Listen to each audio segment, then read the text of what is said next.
8h53 sur Arabelle, à présent comme chaque vendredi, le récap de la semaine avec Thibaut Vidal. Lundi était publié le rapport du GIEC sur le climat, un rapport pour alerter une nouvelle fois les chefs d'État des lourdes conséquences que pourrait avoir le réchauffement climatique sur notre planète. Dans le même temps, chez nous, on apprenait qu'au minimum un véhicule de police sur 6 était trop polluant pour circuler à Bruxelles et Anvers.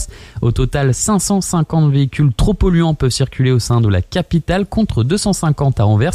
Autre bonne nouvelle, c'est que ces automobiles font partie d'une liste blanche et ne payent donc pas les amendes administratives en vigueur pour ce genre de véhicule. En plus de ne pas être super éco-citoyen, c'est pas super éthique que le tout à chacun ne soit pas égal en droit et surtout en sanctions.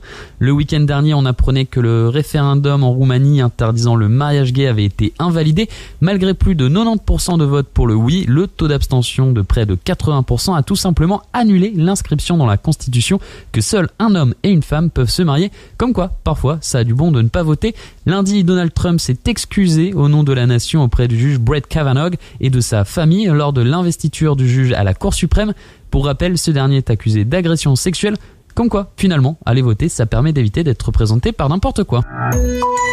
En Belgique, bonne nouvelle, mardi, on apprenait que le plat pays faisait une chouette avancée au niveau des libertés. Ils ont ouvert le premier refuge LGBT à Bruxelles. Ça, c'est pour le côté soleil et bonne nouvelle, car pour faire un arc-en-ciel, il faut forcément un peu de négatif et de la pluie. Oui, parce qu'en termes de droits de l'homme, mardi a été une journée mouvementée. Pêle-mêle, après avoir été la première famille enfermée au 127 bis, une mère et ses 4 enfants ont été envoyés en Serbie, un départ qualifié de contraint et forcé par Bernard De Vos, délégué aux droits de l'enfant. Après avoir isolé un migrant au comportement dépressif, le centre fermé de Votem a annoncé par l'intermédiaire du directeur général de l'Office des étrangers le suicide de ce dernier.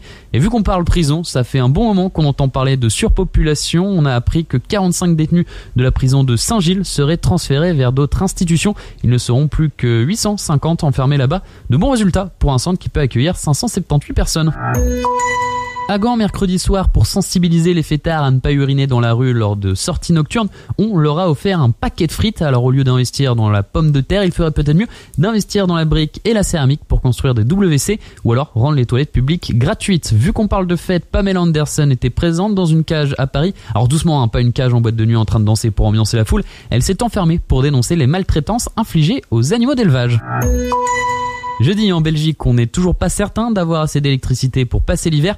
Eh bien, on s'amuse à ne pas respecter la législation. C'est en tout cas ce qu'a invité à faire la ministre Marguem aux régions concernant ce problème de pénurie. Ils veulent mettre en place un arrêté pour permettre aux régions de faire tourner un groupe électrogène sans permis environnement. On le sait, les lois sont faites pour être transgressées et encore une fois, on fait un bon gros doigt à l'écologie.